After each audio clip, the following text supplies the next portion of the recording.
education has extraordinary potential for transforming lives. No education system makes sense when viewed from the outside, because there's only one question on the PhD, and the student gets to choose what the question is. Irtiqa, an archive of voices. Hello everyone and welcome back to Irtiqa. It is our honor and pleasure to have with us Professor Dylan Wiliam, an internationally recognized educator and researcher whose work has made important contributions to how we think about assessment, teaching and learning. He is particularly known for his work on formative assessment, how teachers can use evidence of students' learning to make better decisions about what to do next in the classroom. His work has also explored teacher learning and professional development and how teaching practice can continually improve. But behind these ideas is a fascinating personal journey from studying mathematics and physics to teaching in London schools and eventually becoming a leading voice in educational research. Professor William, thank you so much for joining us on Irtika. It is truly an honor to have you with us. It's good to be here. Thank you, Professor. So, I would love to start from asking, since you began with mathematics and physics, then spent years teaching in London schools before moving into education research. So, looking back, what do you think you were searching for through those different stages of your journey? And when did you begin to understand where you wanted to make a difference? I think looking back, it's easy to see a coherent story. I can tell a story about how all the things that I've done in my past now fit together, but it didn't seem like that at the time. So I originally just started teaching because I needed to get a job. I wanted to work with a group of musicians and we needed money for a public address system. So I started teaching because in the 1970s in London, you didn't need any formal qualification to be a teacher. If you had a degree in science or mathematics, you could just get a job straight away. And there was a shortage of teachers in London at the time. So I started teaching in London, and I did that for 7 years. I'd worked in a private school before that, but I taught in London for 7 years. And as part of that work, I'd got involved with a research project that was called graded assessment in mathematics. And the idea was that you would keep a track of what the students had learned so that you could make better decisions about what to do next. And one of the reasons that that was really, I think, conducive to my own way of thinking about teaching was that I'd already been working with an individualized learning scheme called SMILE, Secondary Mathematics Individualized Learning Experiment, it is what it stood for. And in the SMILE system, you would set different students in the same class, different work. So several of my classes had 34 students, and each student would get a separate program of work. So we had lots of different resources that we could actually use. But I wouldn't decide what to do next for that student until I saw how well they'd done on the previous batch of tasks that I'd given them. So I didn't invent that system. I just happened to start teaching at a school that used it.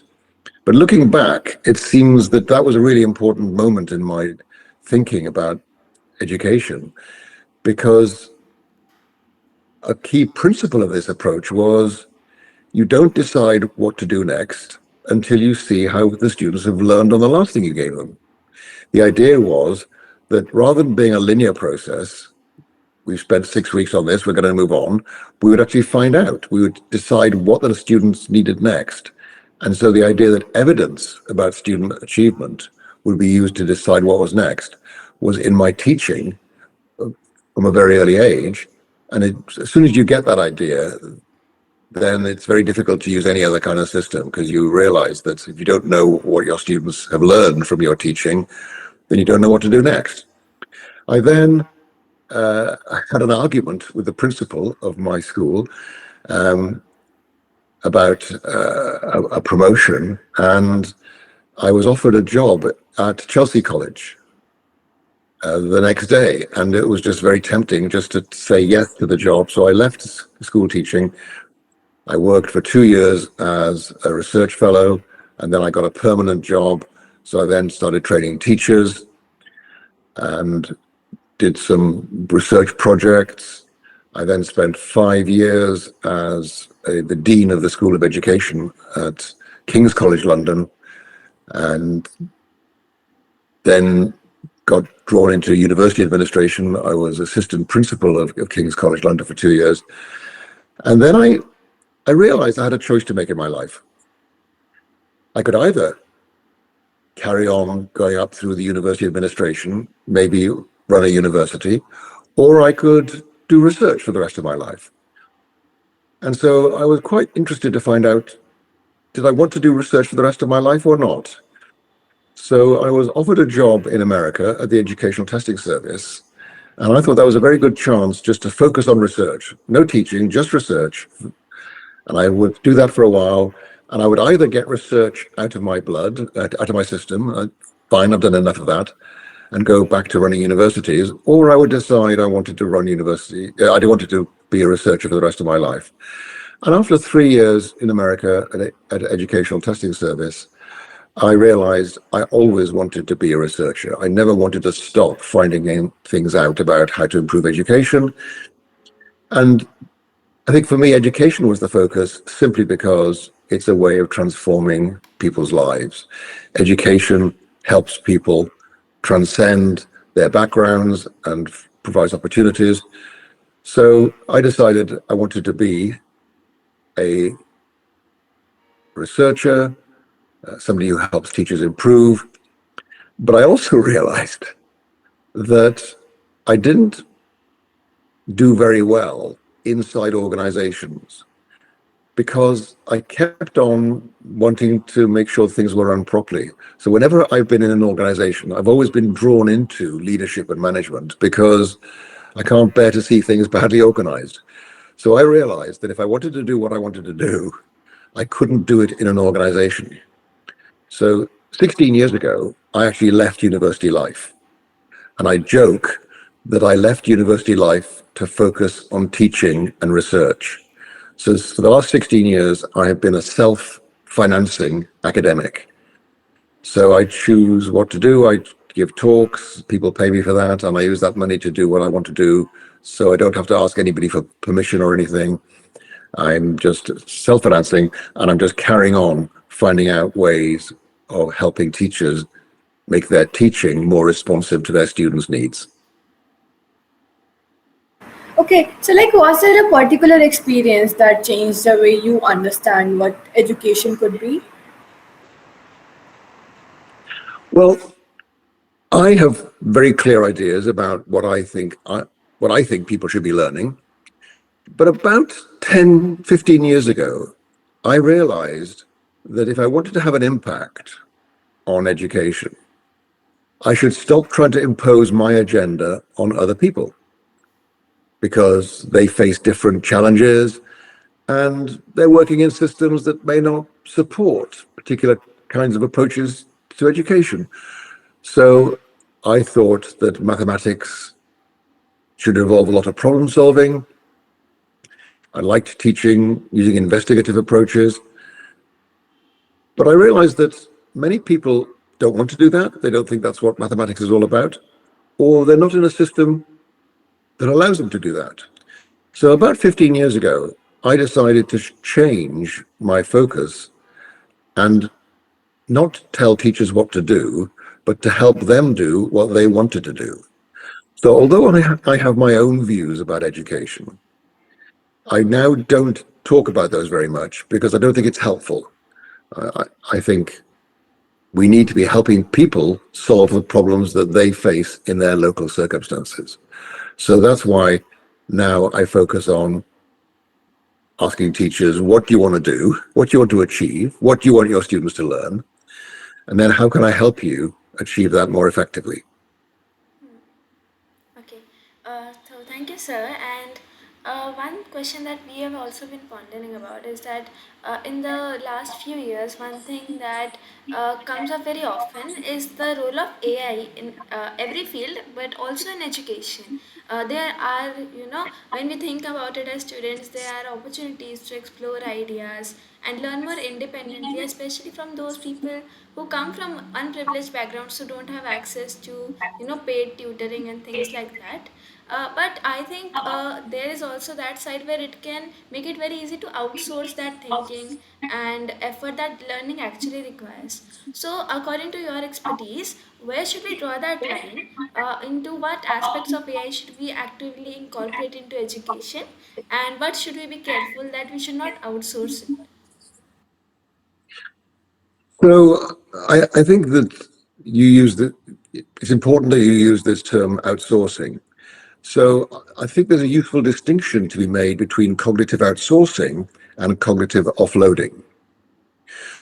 So if I'm doing long multiplication and I get a pencil and a piece of paper and I make some marks on the paper to keep track of where I am in the calculation, that's cognitive offloading, because what I'm doing is using the paper to make a record so that I don't have to keep the thing in my head to clear my mind for other things.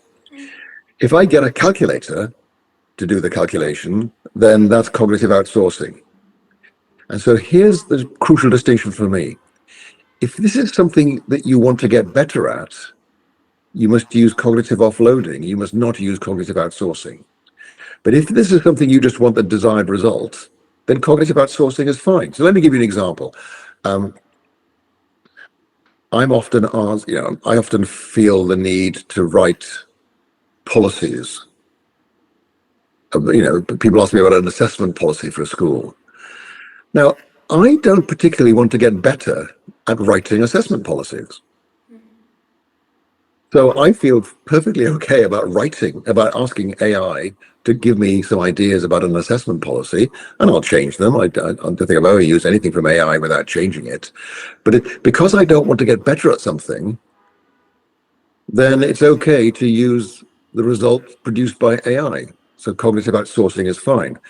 But if it's writing or presenting or making an argument, that is something I want to get better at. And therefore, I don't use AI for that. So for me, the crucial thing for adults and for students in school is this something you want to get better at? Or is it or do you just want the result? And of course, often in school systems, we tell students to do a piece of work. The student thinks that the goal is to produce the piece of work, but actually the goal is to do the thinking that leads to the work. And so we've got a kind of confusion in education. We give students tasks, they go away, they feed it into AI, they bring it back and they hand it over and they say, here's the work. And I'm saying, well, yes, but you didn't learn anything in doing that.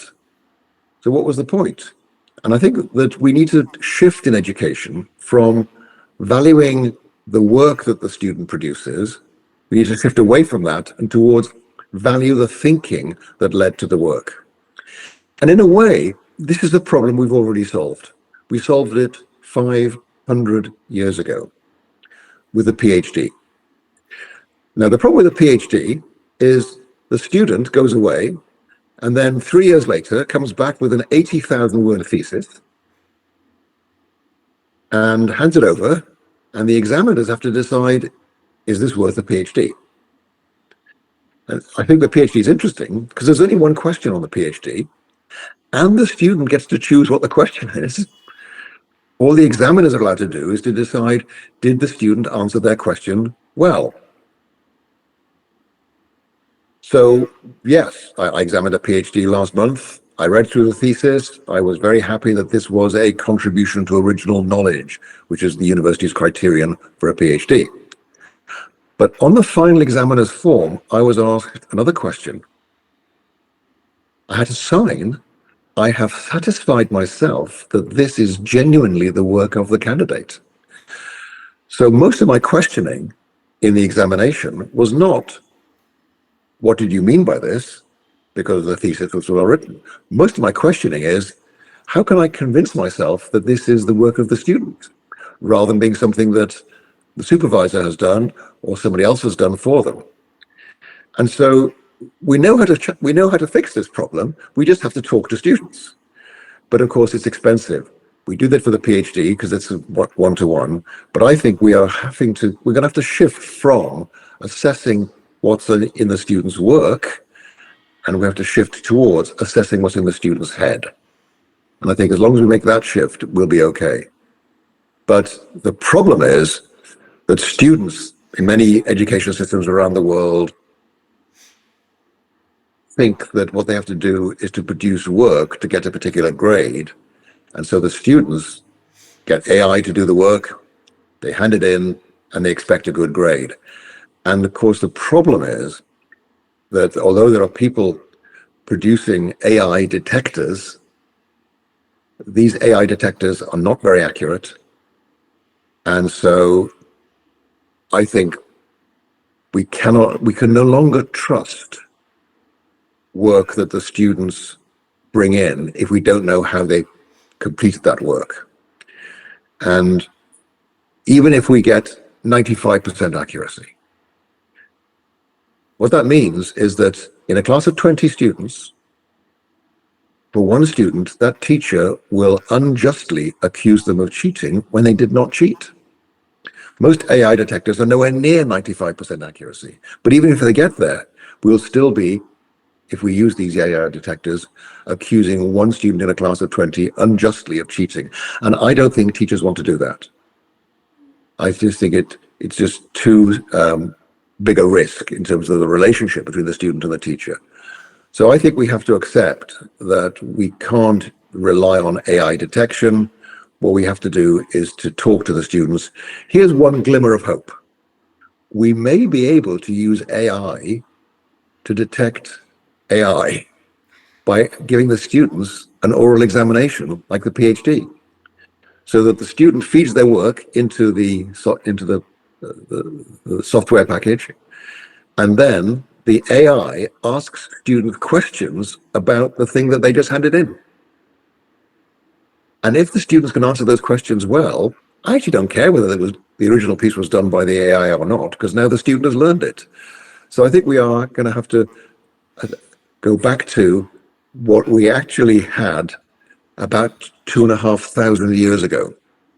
So you may have heard that Socrates and Plato and other Greek philosophers were not very happy about the invention of writing. The reason they weren't very happy about writing was because it would freeze knowledge into a single form. And for Plato and Socrates, what was important was discussion and debate, the idea that knowledge would be a flexible thing that changed and grew in discussion. So I think we have to go back to that. I think we have to say, okay, students, you studied this. Now let's talk about it. Let me give you an examination on this. Interestingly, it's still a feature of examinations in many of the former Soviet bloc countries. So in mathematics in Russia, you might walk into an exam room and there'll be some cards on the table and you turn one of them over, and that's the subject you have to talk about with the examiner, because the examiner wants to see how you can think about something in a dynamic way. And so I think that the impact could be very positive. We move away from a view of knowledge as being static. The students learn stuff and we give them an examination and we give a grade for that examination, towards knowledge as being dynamic. What's important is how the students can use the knowledge they've got in developing novel arguments. So I think it's potentially exciting, but it will have a cost. We do need to make sure that we are not relying on work that has been produced in some way that we're not very clear about to grade a student's achievements. Thank you, Professor, for putting this in so beautiful manner. So, Professor, like we will be deeping down more into your work with the formative assessment. So, for our listener who may be hearing that term for the very first time, could you briefly explain what formative assessment actually means in practice? So an assessment is just a procedure for drawing conclusions. We give students things to do. We look at what they do, and we draw conclusions. Those conclusions might be about status. This student understands covalent bonding. The conclusions might be about future potential. This student has what it takes to train as a doctor. The conclusions might be about checking for understanding. Has the student understood this thing that I've just taught them? Or it could be about next steps for the teacher. So the words summative and formative, I think, they're not types of assessment, they're uses we make. So if we conclude that this student has the potential to train as a doctor or understands covalent bonding, that's a summative conclusion. If we conclude that this student has difficulty with the 7 times multiplication table, then that's a formative conclusion because it gives the teacher something to go on. And the problem is we tend to think about assessment as happening at the end of learning. And there's a value to that. At the end of the learning, did the students learn what we needed them to learn? But the most important assessment happens during the teaching, not at the end of it. Because then the teacher can use that information to adjust what they're doing to better meet the students' learning needs. Why is that important? Because anybody who's spent any time in a classroom knows that the sense that students make of the teaching often is not the same as what the teacher intended. So if you want to be responsive to your students' needs, you need to find out where they are. You just need to find out. That's why you need assessment. So teachers have always done this. They've always given feedback to students about their work. When they're teaching, they might ask the class a question. I did that. When I started teaching in the 1970s, the decision I made most often, every single day, was this. Do I need to go over this point one more time, or can I move on to the next page? I would make that decision literally dozens of times every day. How? I would make up a question. I would ask the class. Maybe 6 students would raise their hands. I would choose one of those.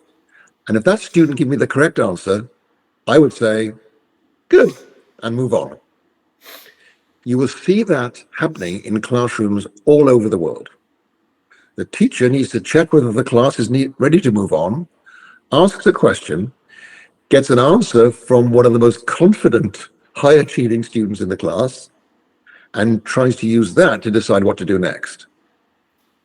And I'm pretty sure if 45 years ago, if somebody had asked me, is what that one student said a good guide to what's happening in the heads of the other 34 children in that classroom, I would have said no. But nobody did ask me that question.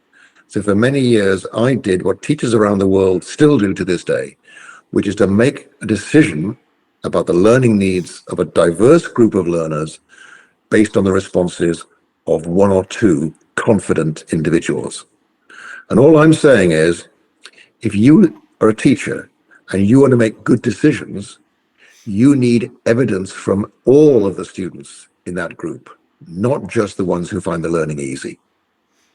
Because the ones who are confident are often right, and therefore they're giving you a very biased view of what the rest of the class understands. So I would summarize the power of formative assessment. It's about better evidence, better decisions, better learning. Getting better evidence, deeper, but also broader, getting evidence from all the students in the classroom, and then using that to make decisions that reflect the learning needs of all of the students, not just the confident students, so that you can then make sure that everybody's making progress. So really, it's about inclusion.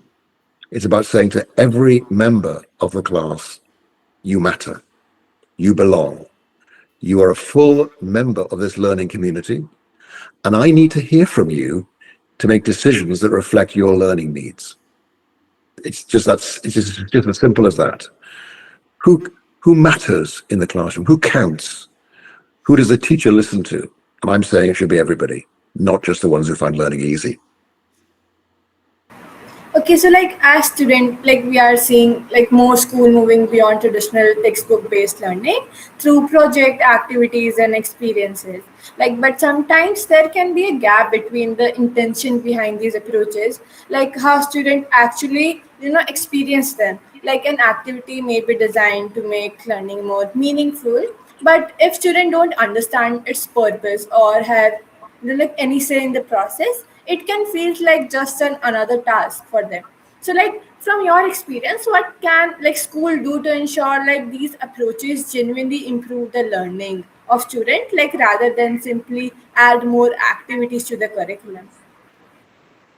I think it's a difficult balance to strike because over the last 50 years, there's been a push to make schooling more relevant. So we try to use things that will engage young people. So many young people today are concerned about climate change. So a teacher might bring a new problem and explain an issue to do with climate change that will engage the students. And that will get them interested very often. But my question is, what will they learn in doing that? So it's very easy to get students engaged in issues of local politics, for example, or of environmental sustainability, and they'll actually engage in these problems, but they might not learn anything. And it's even if they learn something, it probably won't be related to the curriculum of the subjects that they're studying. So I think it's very difficult to get that balance right. It's also important to understand before you decide how to teach something, you have to decide what kind of thing this is. So there are some things that human beings seem to be hardwired to learn. So young babies, if they have normal hearing and they hear language around them, they learn to recognize speech. If they have normal vision and they see faces around them, they learn to recognize faces. So some things we seem to learn how to do without being taught. We learn to solve problems without being taught. We transfer what we found in one context to another context. Like a child learned to say things like, I spended all my money. That's a kind of generalization that happens naturally.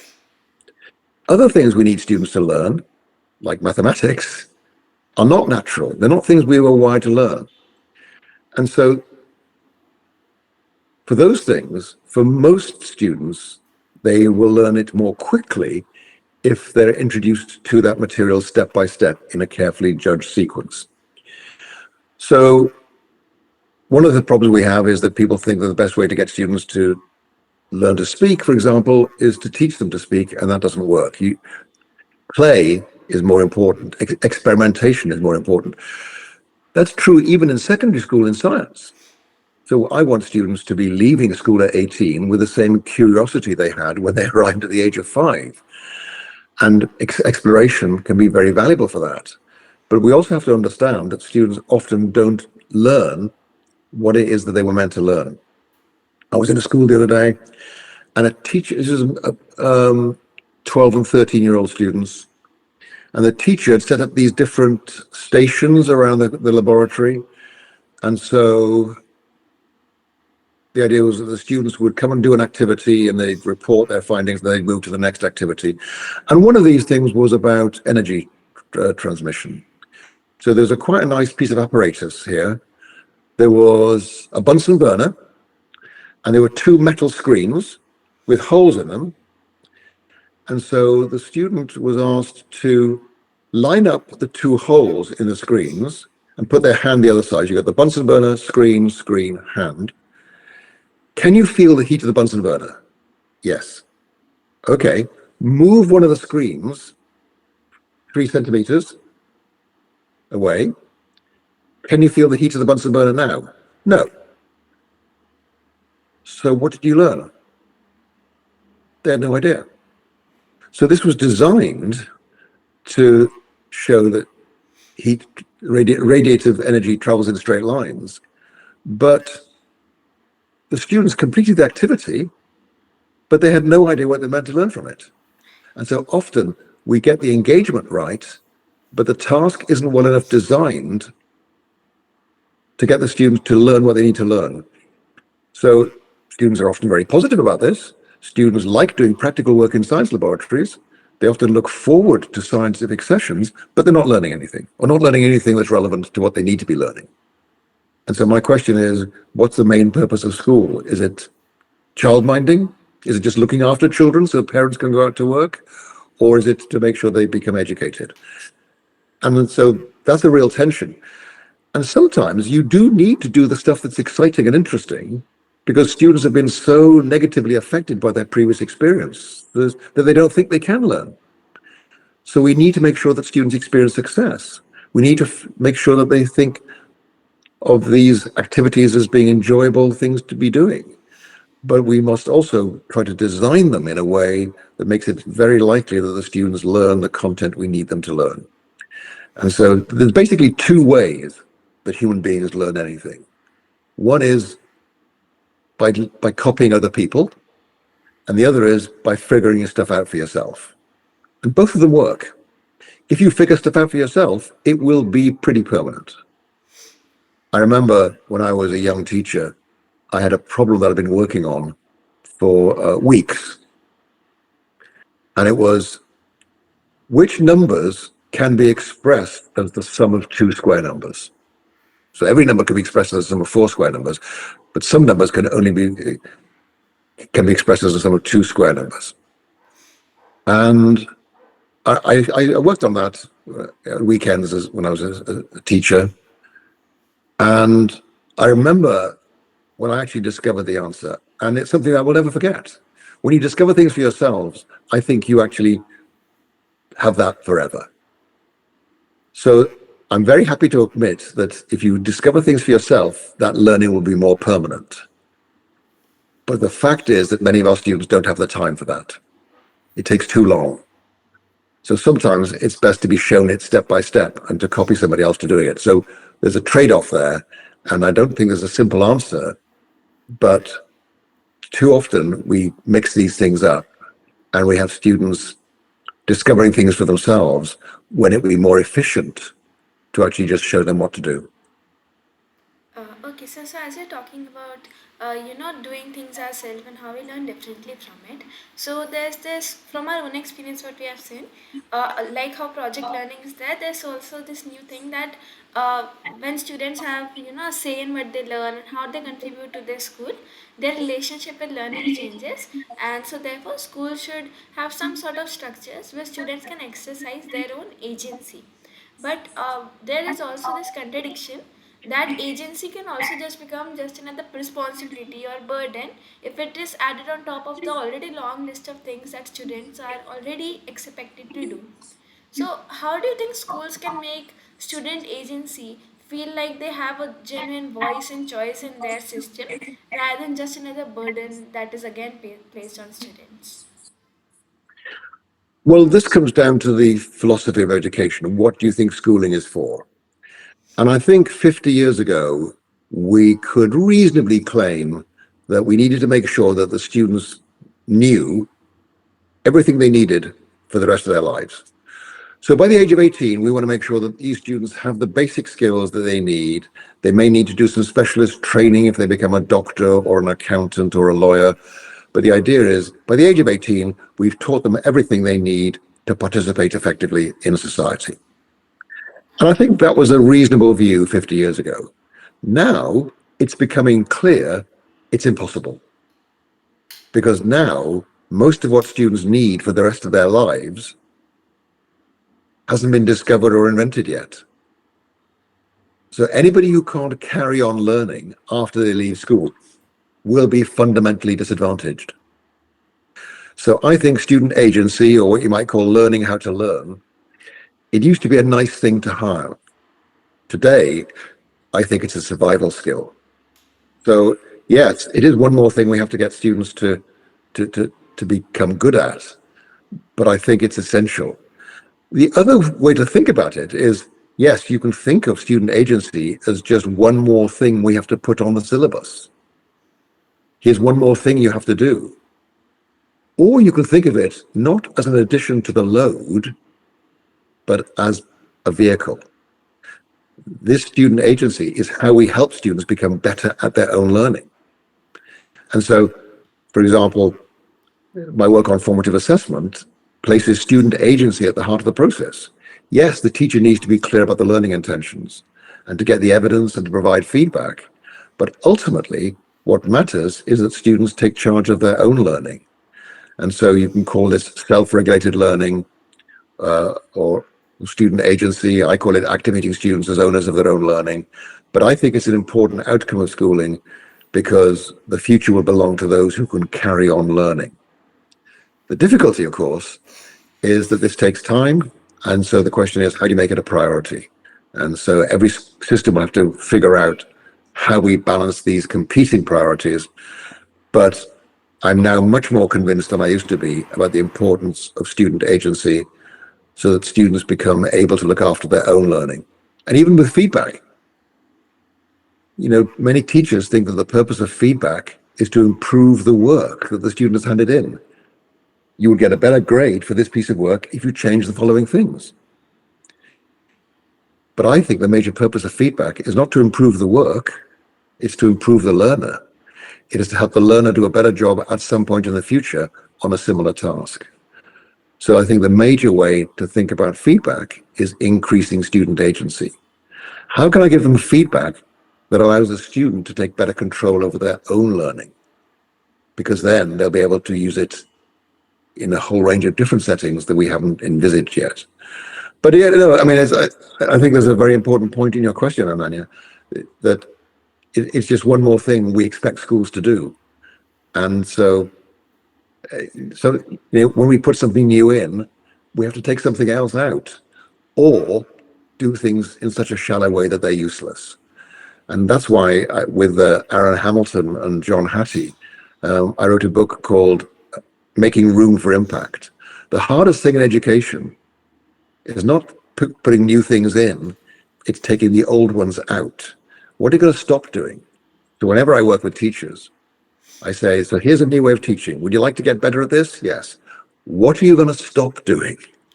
What are you going to do less of? When there's a new topic in the science curriculum, yes, we should be teaching this. We should definitely be teaching genetics. Fine. What are you going to take out? Because people don't like doing that. But there's a wonderful quote from the 1940s in England by a president of an Oxford college. And the quote ends with, the good schoolmaster is noted by the number of valuable subjects that he declines to teach. We can't teach everything.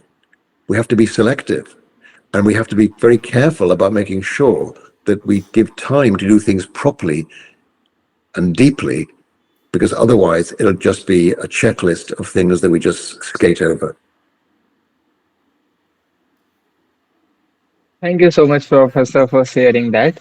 So, Professor, like from our own experience, we have increasingly questioned whether punishment actually helps students to learn responsibility or simply makes them comply. But we also recognize the reality of teacher managing 40 to 50 students, often with a very limited support, where some of structure is necessary for everyone to learn and thrive. So, if we move away from punishment, what should that meaningful discipline look like, and how do we make that realistic for teacher rather than placing yet another responsibility on them?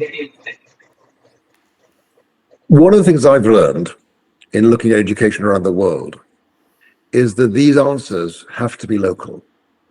So I often joke that no education system makes sense when viewed from the outside, because every education system is a response to local constraints, local cultures. And so any kind of answer to that question would have to take into account the prevailing culture.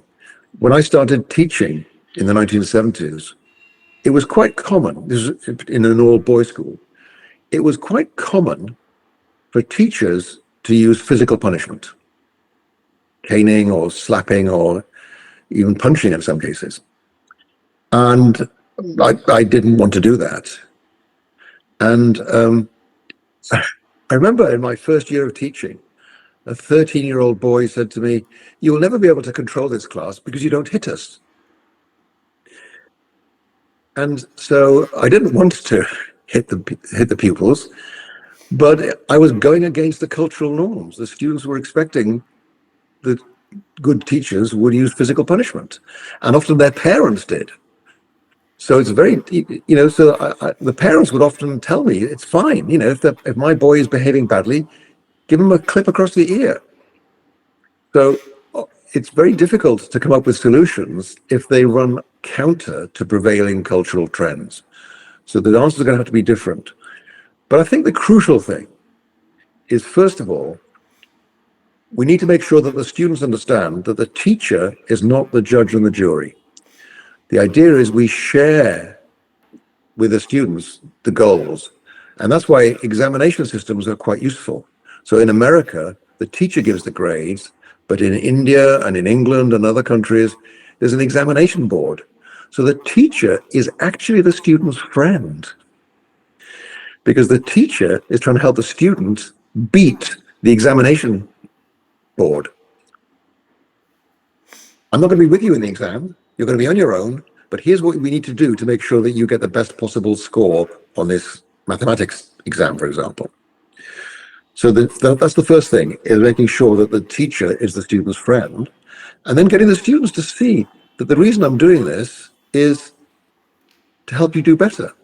So often students don't even appreciate that the reason that teachers give feedback is not to punish the students or to make them feel bad.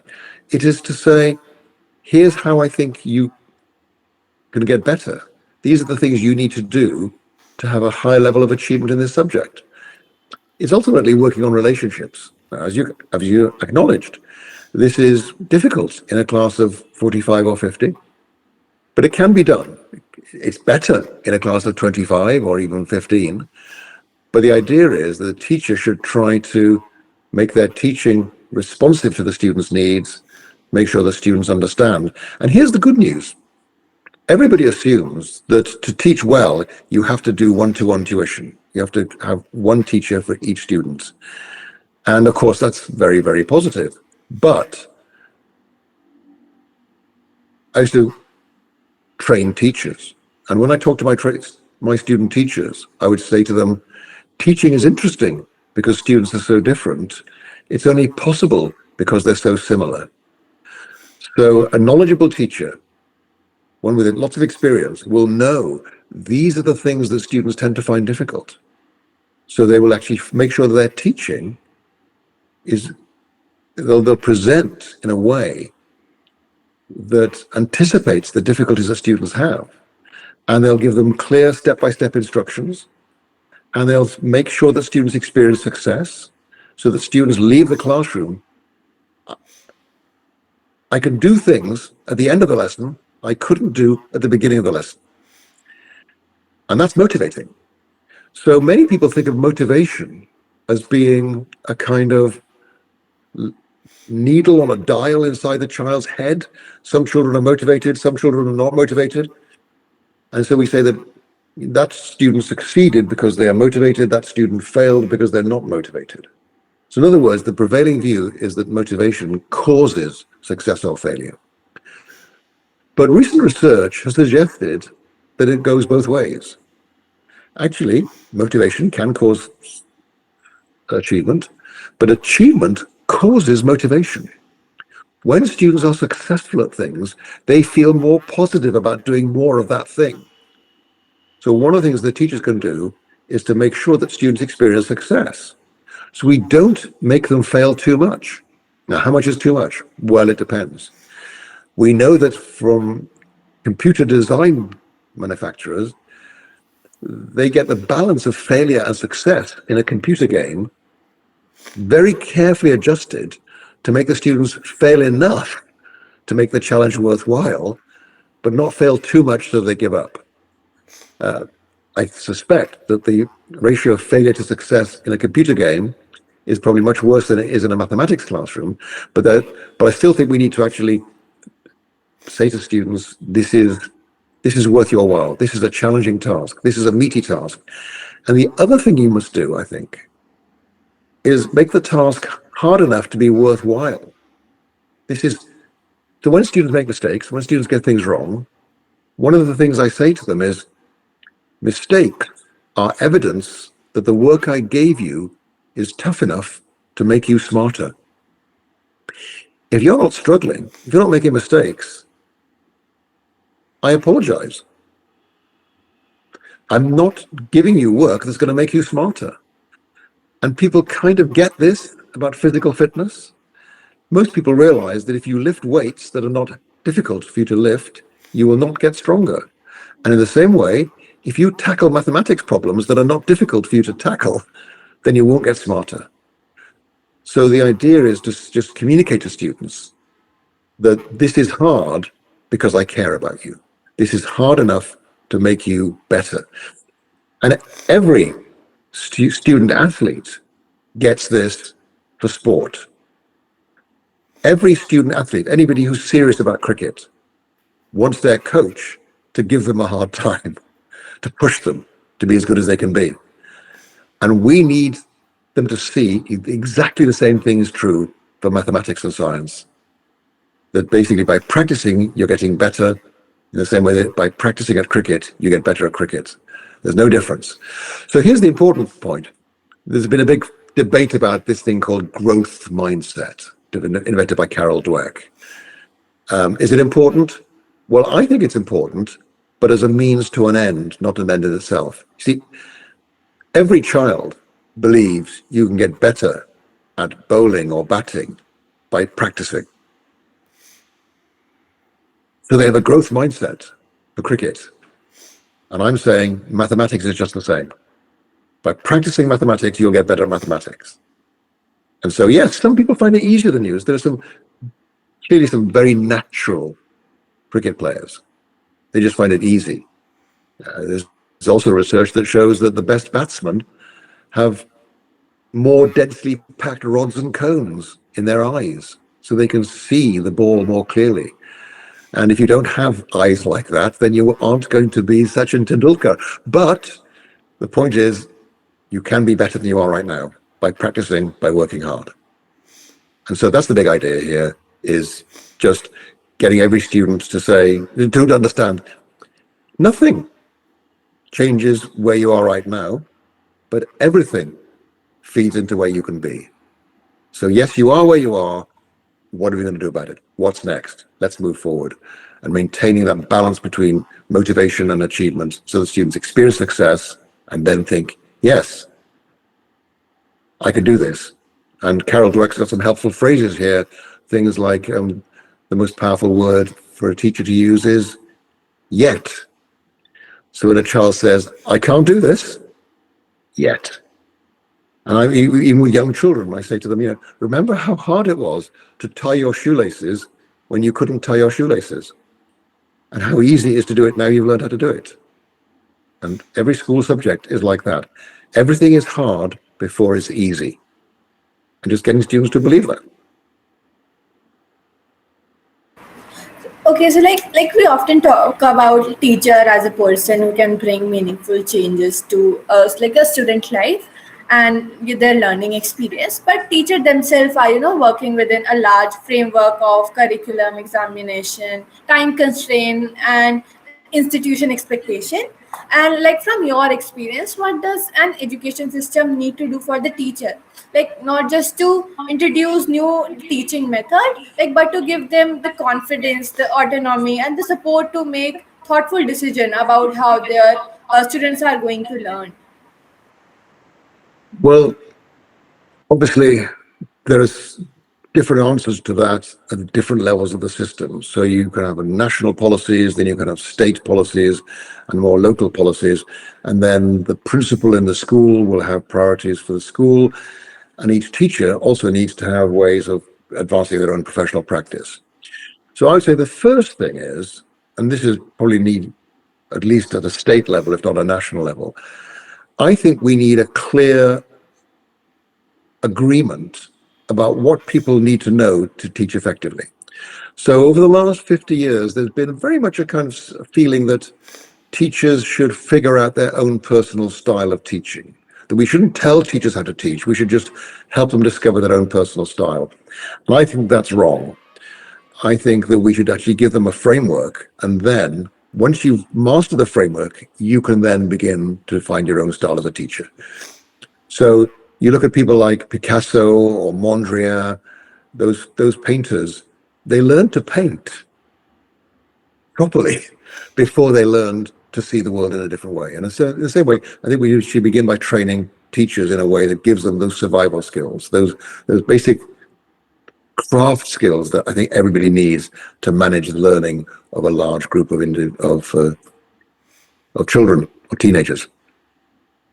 Then I think there's this second commitment, which is that every teacher should accept the need to carry on improving for as long as they stay in their job. One lifetime is not enough to master teaching. So every teacher needs to commit to getting better, not because they're not good enough, but because they can become even better. And the reason this is important is because it's about mental well-being. So teachers fail all the time. Teachers fail all the time because they want every child to succeed. So because you never get every student in a group getting 100% on every test, there's always more you can do. So the first thing is, don't beat yourself up about your failures. You will fail. Teaching is an impossible job. What you can do is to say, what else can I try? The reason that's important is because if you think you can improve as a teacher, you will say, what else can I try? If you don't think you can improve as a teacher, then when you fail, you'll blame the students. And there are many teachers around the world who, because the students don't do very well, they don't want to blame themselves, they don't think they can improve, so they blame the students. So I think having a growth mindset as a teacher, not as a student, but as a teacher, is the key to mental well-being. So yes, I can be better. The next bit is to say, okay, better at what? And I think teachers need to engage in research, because I think every teacher should be spending their time on the things that will have the biggest benefit for their students. So I think every teacher should be trying to get better at something. Now, some teachers may want to do a formal research project. Some teachers may want to do master's degrees and publish their research. That's okay. But I think every teacher should be engaged in a process of it, trying to improve their teaching, experimenting and evaluating. This idea of constantly trying to improve your practice. And every teacher can do that, even in the least promising circumstances. Hopefully, the school will support that. Hopefully, the local authorities will support that. But I think that, for me, the starting point is that every teacher is just trying constantly to improve their practice, not because they're not good enough, but because they can be even better. And when teachers do their job better, amazing things happen. Students have better careers, they live longer, and they contribute more to society. So that's the big idea here, is you're engaged in something that's really powerful, and continuing to improve is the key to staying positive about this. There's a quote attributed to Winston Churchill. I can't find out if he ever actually said this, but he's reputed to have said, success is going from failure to failure without loss of enthusiasm. And I think that's what the best teachers do. The idea is, yes, five of these 45 students didn't learn this concept this time. I feel bad about that, but I'm going to do better next time. So that constant positivity about what else can I do differently, about believing in every child, not accepting a normal distribution, not saying, well, mathematics is obviously not that child's subject. Are you a mathematics person? Yeah. Are you a person? Yes. Then you're a mathematics person. And I need to find out how to unlock that, I can work with that, how can I connect with that. Sometimes it's just making that relationship work. Sometimes it's finding different ways of explaining things. But that idea of, I said earlier, the great thing about teaching is you never master it. There's a famous quote by Andrei Previn, the composer and conductor. And one day, he was the highest paid film score composer in Hollywood. And one day he walked into his office and he quit. And people said, "Why do you give up this amazing job?" He said, "I wasn't scared anymore." Every day he was going into his office knowing his job held no challenges for him. This is something no teacher will ever have to worry about. This job that you do when you're a teacher is so difficult that one lifetime isn't enough to master it. But what you can do is carry on trying to get better. I'm 70 years old right now. And somebody said to me, are you ever retiring? And I said, no, of course not.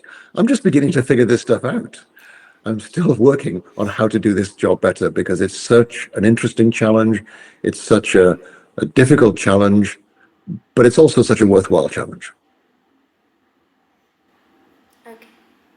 All right. Thank you so much. And as we, come towards our end, we just want to do a quick, fun, rapid fire round if you're up for it. Basically, we'll ask you a question, and you just have to go with your first instinct and answer as short as you can. So, one thing that every teacher should do more often.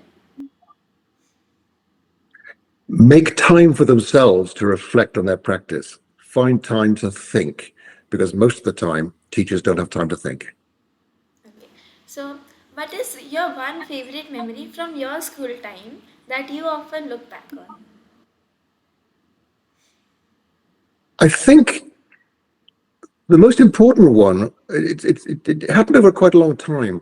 I was not a very athletic student, and there was a teacher who ran a weight training club at lunchtime. And I just, he was a very charismatic teacher, and I joined this club. And so for about a year, I just lifted weights every lunchtime. And I was also developing, I was 13, 14 years old. And at the end of the year, I suddenly discovered I was faster and stronger than almost everybody else in my year group. So from being this completely useless sports person to being a kind of athlete, that was a really that's probably the most profound change that happened in the way I thought about myself. I hadn't realized that I was able to be good at sports. Okay, great. One book that has influenced how you think.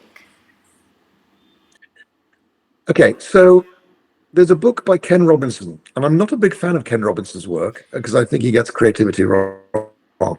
But he wrote a book called The Element, and he talks about helping children find the thing they really love to do, finding their element. And that had a profound effect on me because I realized that when I'm working with teachers, trying to help them improve their practice, I am in my element because I couldn't do that if I hadn't been a teacher and a teacher developer and a presenter and a researcher. So that book, The Element, crystallized for me why I do what I do, because it's my element. It's when I feel that I'm using all my gifts and all my talents in the best possible way. Okay. One educational idea that you think will still be relevant even 50 years from now. That how much you want to learn something has zero impact on whether you learn it. It sounds controversial, but it's true. What matters about whether something sticks in your memory is not whether you wanted to learn it or not, but the mental work that you do in learning it. So that big idea of wanting to learn something does not help you learn it. It's what you do to do the learning that makes the big difference. That will still be relevant in 50 years' time. Okay. So, if you had the power to change just one thing about the educational system today, all around the world, what will be that one thing? I think I would change teachers' contracts so that for the first 3 years, they are supervised quite closely. But then the idea that every year a teacher has to meet with a supervisor and describe and bring evidence about what they've improved at. So the idea is that every teacher has to have a plan for how they're going to continue improving throughout their entire career. Because right now there's an assumption that once you've been trained, or certainly once you've been teaching 3 or 4 years, you basically you're good to go and you can stop learning. And I would want to change teachers' contracts so that there's an expectation that they continue to improve. Okay. So now I'm just going to say this sentence and you'll have to finish it. Okay. A good education should make you dash. Confident, caring, and contributing. Okay. And at the end, one thing that you would like to say to our audience, who are students and also educators, that we haven't spoken about yet. Just a short message. I think we've said a lot of things in different ways, but I think the really powerful idea is education has extraordinary potential for transforming lives. So, yes, some people have advantages. Some people are given brains that soak up school stuff. And some people don't get given those brains. So they have to work much harder to be successful. But what's really important is your character. Yes, I don't find this easy, but I'm going to do my best. So the big idea here is that you have the gifts that you have. Some people have more of these than you do, but there's no limit to what you can achieve if you push yourself in the right way. Thank you so much, sir, for joining us on Irtiqa and taking your time to speak with us and sharing like not just your ideas but also your experience, your questions that have shaped the way you think about education. And it's been a real privilege to have this conversation with you. And this has been Irtiqa, an archive of voices. And to everyone watching, thank you so much for being a part of this conversation. We'll see you in the next episode.